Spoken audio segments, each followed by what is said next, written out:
नमस्कार दोस्तों, आप सभी का स्वागत है। आज हम आपको सुचित्रा सेन जी की पूरी कहानी बताएंगे। वीडियो को अंत तक देखिएगा और चैनल को लाइक और सब्सक्राइब अवश्य से कर दीजिएगा। और अगर आपको वीडियो बेहद पसंद आए तो चैनल की मेंबरशिप लेने के बारे में भी अवश्य विचारिएगा। आइए शुरू करते हैं। सुचित्रा सेन जी, जिन्हें रोमा दासगुप्ता के नाम से भी जाना जाता है, इनका जन्म 6 अप्रैल 1931 में हुआ था। ये व्यापक रूप से महानायिका के रूप में भी जानी जाती हैं।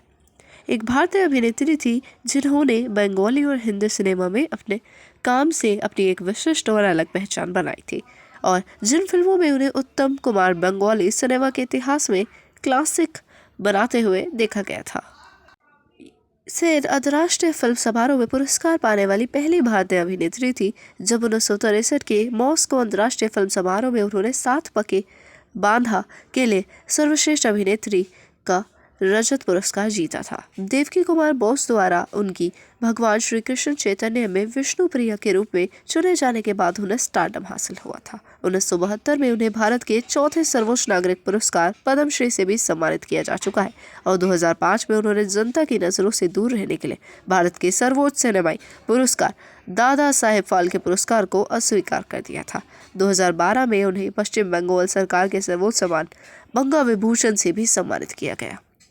इनका जन्म 6 अप्रैल 1931 को ब्रिटिश भारत के बंगाल प्रांत, अब बांग्लादेश के सिराजगंज जिले में स्थित है, के बेलकुची थाने के बांगाबारी गांव के एक बंगाली परिवार में हुआ था।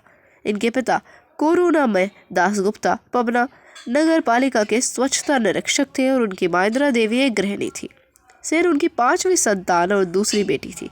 वह कवि रजनीकांत सेन की पोती थी। उन्होंने अपनी औपचारिक शिक्षा Pabna government girls high school से प्राप्त की।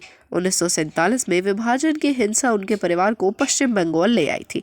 उनकी एक बेटी मुनमुन सेन थी, जो एक पूर्व अभिनेत्री है, और सुचित्रा के ससुर आदिनाथ सेन ने उनकी शादी के बाद फिल्मों में उनके अभिनय करियर का समर्थन किया था। उनके उद्योगपति पति ने उनके करियर में बहुत निवेश किया और उनका समर्थन किया। 1970 में उनकी मृत्यु हो गई थी।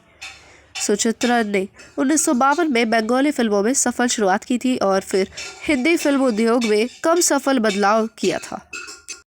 इन्होंने 1952 में शेष कोठारी से फिल्मों में पदार्पण किया, लेकिन ये कभी रिलीज नहीं हो पाई थी।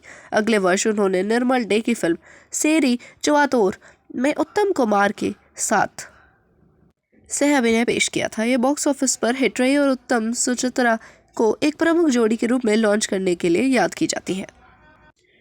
24 दिसंबर 2013 को इन्हें अस्पताल में भर्ती कराया गया था, और उन्हें फेफड़ों यानी लंग्स में संक्रमण का पता चला, जिसके चलते 17 जनवरी 2014 को सुबह 8:25 पर दिल का दौरा पड़ने से इनकी मृत्यु हो गई थी।